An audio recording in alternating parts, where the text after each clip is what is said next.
છે? મેં પૂછેલું કોણ હતો સર?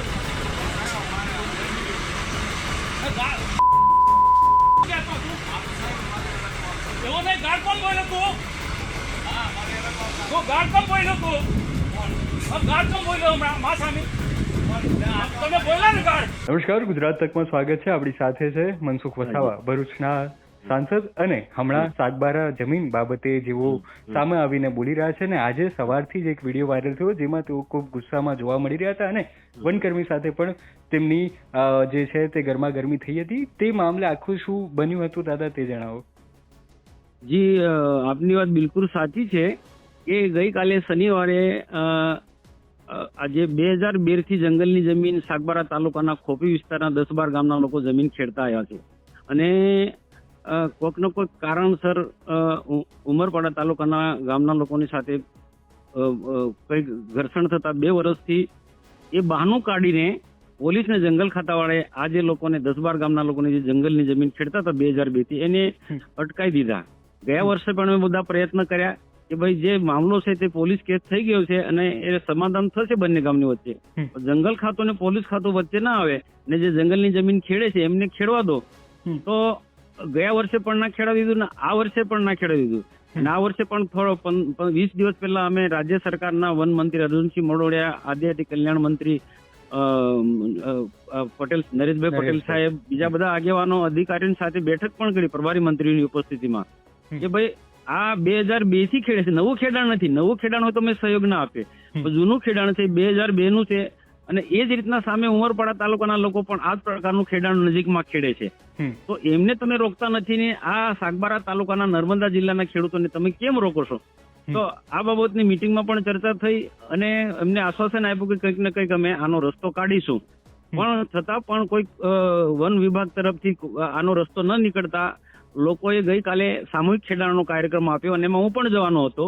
પરંતુ સરકારમાંથી એક અપીલ કરી કે આપણે કંઈક ને કંઈક રસ્તો કાઢીએ છીએ અને આનો કંઈ ઉકેલ લાવે છે. એમાં જવાબદાર 3 મંત્રીઓ સાથે મેં વાર્તાલાપ કરી, વાતચીત કરીને સામે તેમના 3 મંત્રીઓના ફોન આવ્યા અને કે આપણે રસ્તો કાઢે છે એટલે આ કાર્યક્રમ બંધ રાખો.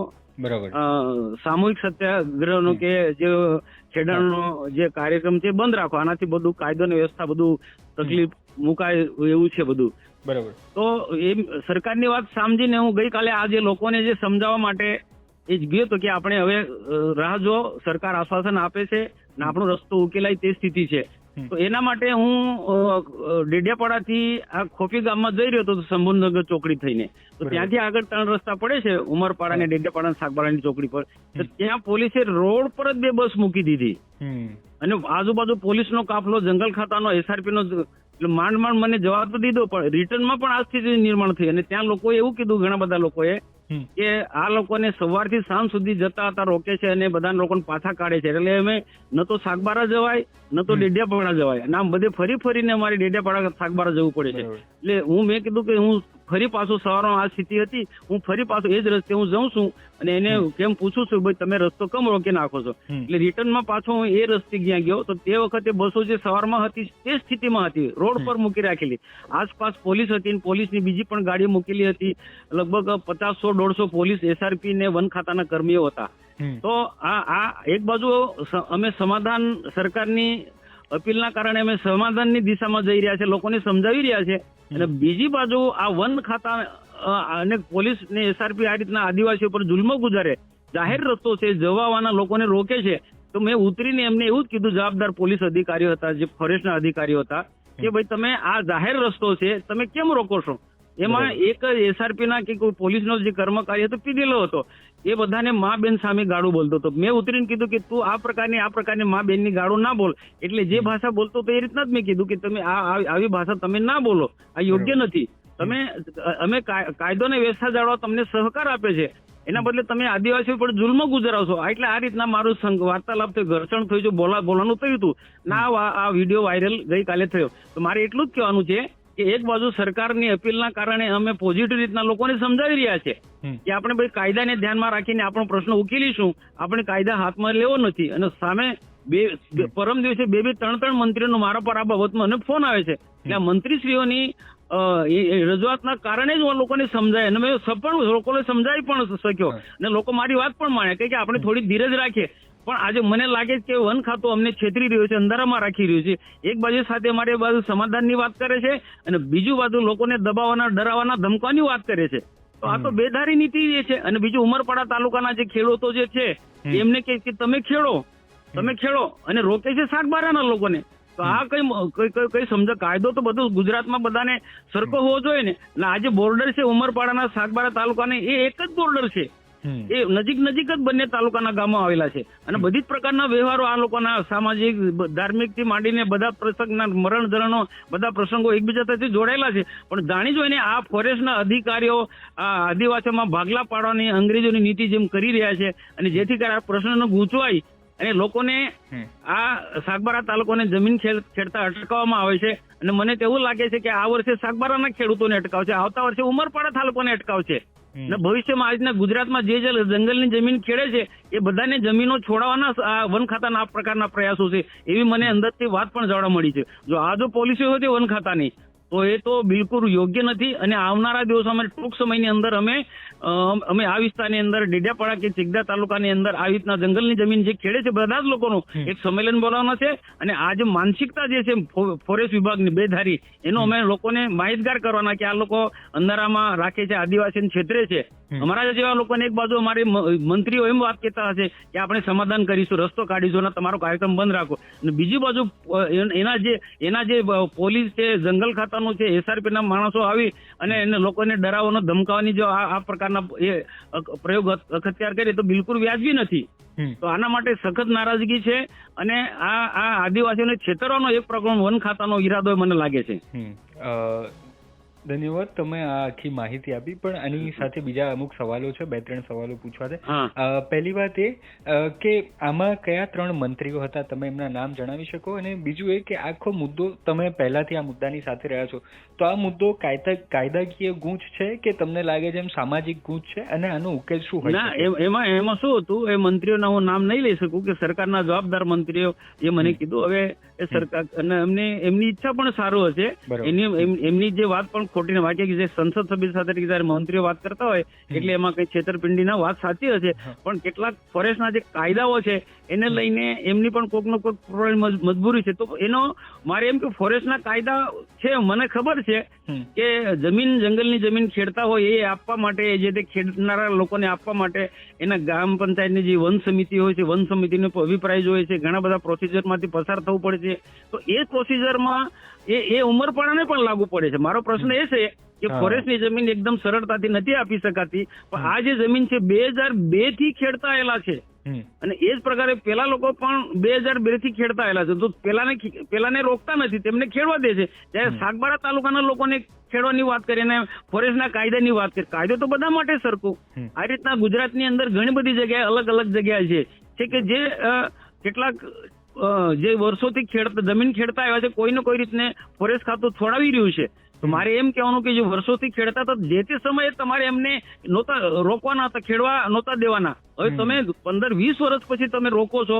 અને બીજું કે વર્તમાનની અંદર જે નવું ખેડાણ થાય છે ત્યાં તો રોકતા જ નથી, નવું ખેડાણ ઉપર નહીં થવા દે છે. આજે વન ખાતાની જે 2 પ્રકારની જે પોલિસી છે એની સામે મને વાંધો છે.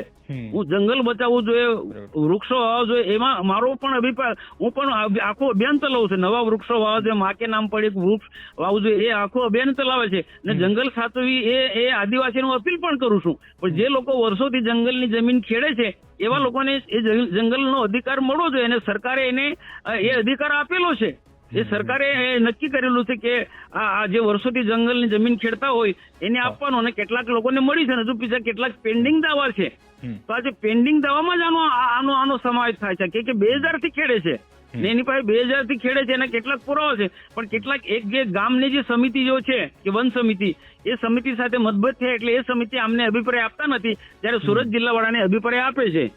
તો આ પ્રકારનું વન ખાતાનું જ આ એક પ્રકારની આદિવાસીને ગેરમાર્ગે દોરાને આ આખું મને કૃત્ય લાગે છે. દાદા, આમાં લોકો કોમેન્ટ એવી કરતા હોય છે કે તમારી ટ્રિપલ એન્જિનની સરકાર છે, એટલે કે દિલ્હીથી લઈને ગુજરાતથી લઈને અને જે આપણી પાલિકાઓ છે તેમાં પણ. તો તમારે આવા કર્મીઓને ટ્રાન્સફર કરવા હોય કે પછી કંઈ પાસ કરાવવું હોય તો તમારે માટે બહુ આસાન છે એવું લોકો કોમેન્ટ કરતા હોય છે. તો આની પર તમે શું જવાબ આપશો કે તમે આ પગલું કેમ નથી લઈ શકતા જો વનકર્મીઓ માનતા નથી? આમાં આખો પ્રશ્ન સરકારી વહીવટી બાબત સાથે જોડાયેલો છે. હું પોતે સમજુ છું કે ફોરેસ્ટના કાયદાઓ છે ને ફોરેસ્ટના કાયદાઓ બીજા બધા કાયદા કરતા બહુ વિચિત્ર પ્રકારના કાયદા હોય છે. રિઝર્વ ફોરેસ્ટ, સેન્ચ્યુરી, દરેક જગ્યાએ અલગ અલગ લાગેલા કાયદા હોય છે. અમે એમાં એ પાલન કરવા માટે બિલકુલ તૈયાર જ છે. પણ આમાં ફોરેસ્ટર કે બીજા નાના કર્મચારીનો એ નથી કે આરએફઓ સુધીનો પણ વાંક નથી. પણ ગાંધીનગરમાં બેઠેલા લોકોને આ પરિસ્થિતિનો ખ્યાલ જ નથી કે કયું ખેડાણ ક્યારે છે ને કયું ખેડાણ કોણ શું કરે છે. એ આ એકદમ એક જ વસ્તુ કે જંગલ બચાવો, જંગલ બચાવો, એમાં અમે પણ સહકાર આપીએ છીએ, પણ એ પરિસ્થિતિ જો જૂનું ખેડાણ હોય 2002 નું ખેડાણ તમે હમણાં બંધ કરાવો તે કેવી રીતના શક્ય છે? નવું ખેડાણ અટકાવો છે તો એમાં સહકાર આપે છે. નવું ખેડાણ નહીં થવા દેવું છે. હું પોતે પણ કહું છું કે નવું ખેડાણ બિલકુલ સદંતર તમે અટકાવો. પણ આ તો નવું ખેડાણમાં રોકતા નથી અને જૂનું ખેડાણ હોય એમને રોકે છે. અને બીજું કે જે સાગબારાના લોકોને રોકે ને ઉમરપાડા તાલુકા સુરત જિલ્લાના લોકોને રોકતા નથી. ત્યાં ઉપર કે તમે ખેડાણ ચાલુ રાખો. તો આની માટે ગાંધીનગરમાં બેઠેલા જે ઉચ્ચ અધિકારીઓ જે છે એની મોનોપોલી છે આ પ્રકારની. એ સમજાતું નથી. નીચે બીટગાર્ડ, ફોરેસ્ટર કે આરએફઓ લેવલ સુધી એને એમના સ્થાનિક લોકો સાથે ઘર્ષણમાં આવવું પડે છે. તો આમાં બદલીનો પ્રશ્ન નથી. આજે ફોરેસ્ટના જે કેટલાક જે નિયમો જે છે કે વન સમિતિ જે અભિપ્રાય આપે ફાઇનલ ગણું. હવે કેટલીક જગ્યાએ કોઈક ખેડૂતો સાથે કોઈ જૂથ સાથે વન સમિતિનું મનમેળ ના હોય તો તેને એ ના અભિપ્રાય આપે. તેનો મતલબ એવું થોડું છે કે વર્ષોથી ખેડે છે તો એને વન સમિતિ અભિપ્રાય નથી આપતી એટલે જંગલની જમીન છોડાવી દેવું. તો આના માટે એક આખો અભ્યાસનો વિષય છે. અને મારે તો એક જ વસ્તુ કે 2002 થી આ લોકો ખેડતા આવેલા છે તેને ખેડવા દો, રોકો ના. અને આ જે ઘટના એટલા માટે ઘટી કે 2 વર્ષ પહેલા આ ઉમરપાડા તાલુકાના સાગબારા તાલુકાના ખેડૂતો એ જે ગામ લોકો એક દીકરીની સાથે ખરાબ એ થયું હતું ને છોકરીને મારી પણ નાખી હતી. એને કારણે આ 2 ગામ વચ્ચેનો આ ઝઘડો છે. પણ એ વસ્તુ અલગ છે. એનો કાયદેસર પોલીસ જે કાર્યવાહી થઈ એ થઈ છે. આની નાની કોઈ નિસ્બત નથી. પણ પોલીસ ખાતાના લોકો અને વન અધિકારીઓ આ સાગબારા તાલુકાના લોકોને આ કોઈને કોઈ આ બાના હેઠળ આ જંગલની જમીન 400-500 એકર જમીન 2002 થી ખેડતા હોય આ જંગલની જમીન આના હેઠળ છોડવાના એમના આ પ્રયત્ન છે. ને એના માટે આ સાગબારા તાલુકાના જે આ ખેડૂતો છે, આદિવાસી ખેડૂતો એમને આ લોકો હેરાન કરે છે. અને આ છેલ્લો સવાલ કે તમારી જે ગરમાગરમી થઈ વનકર્મીના અધિકારીઓ સાથે, તો હવે શું તમે તેમની સામે કોઈ કાયદાકીય પગલાં લેવા માંગો? ના, હું મુખ્યમંત્રીને લખવાનું છે કે આ ભાઈ હું તો સરકારના તરફેણમાં ગયો તો લોકોને અપીલ કરવા માટે ગયો હતો કે આપણે જે ખેડાણો જમીન જાહેરમાં બધા ઉતરવાના છે, બધા ગામના 14 ગામના લોકો ખેડાણ માટે હળ લઈને બળદ લઈને ખેડવા મારવાના અને એ એમને સમજાવવા માટે કીધું તમે હમણાં બંધ રાખો. સરકાર સાથે મંત્રણા ચાલે છે ને સરકાર સામેથી આપણને કહે છે એ સમજાવવા માટે ગયો હતો. તો મારી સાથે આ વર્તન આવું કરતા હોય હું તો સરકારના સહયોગમાં ગયો હતો તો મને ખરેખર તો તંત્રે મને સહયોગ આપવો જોઈએ. એના બદલે મને ત્યાં જતો રોકે. રોડ જે જાહેર માર્ગ છે એ બંને બસો સાથે સાથે મૂકી દે એટલે જવાનો રસ્તો જ બંધ કરી દીધો. તો આના કારણે તો કેટલાય લોકો જે એ માર્ગ પર જવા લોકો હેરાન થયા હતા. તો આના માટે મેં મુખ્યમંત્રીને લખવાનું છે. અને આમાં જે વન વિભાગ સાથે જોડાયેલા, હું તો કહું આમાં કેટલીક વખતે જે વન વિભાગ સાથે જોડાયેલા ઉચ્ચ અધિકારીઓ એ એસી ઓફિસમાંથી બહાર નીકળતા નથી. ગામડામાં શું સ્થિતિ છે, ત્યાં શું ખોડાણ ચાલે છે, કેવું ખેડાણ ચાલે છે જોતા જ નથી. આજે ઉમરપાડા અને સાગબારાની બોર્ડર એક જ છે. સાગબારાના તાલુકો ઉમરપાડા તાલુકામાં ખેડવા જાય છે એવો પ્રશ્ન જ નથી. એ તમે સ્થળ પર જાઓ તો તમને ખેડે. એક રોડ છે, રોડના આ સાઈડ પર સુરત સાઈડ પર એ લોકો ખેડે છે અને આ બાજુ ભરૂચ નર્મદા સાઈડ પર એ ત્યાં ખેડાણ અટકાવે છે. સ્થળ પર જાઓ તો અધિકારીને ખ્યાલ આવે. આ તો ઓફિસમાં બેઠા બેઠા આદેશ કરે છે. તો આજે સાચી સ્થિતિ માટે માનનીય મુખ્યમંત્રીનું પત્ર લખવાનો છું. જી આભાર મનસુખ દાદા, તમે આખી આજે વિસ્તારપૂર્વક માહિતી આપી બદલ ધન્યવાદ.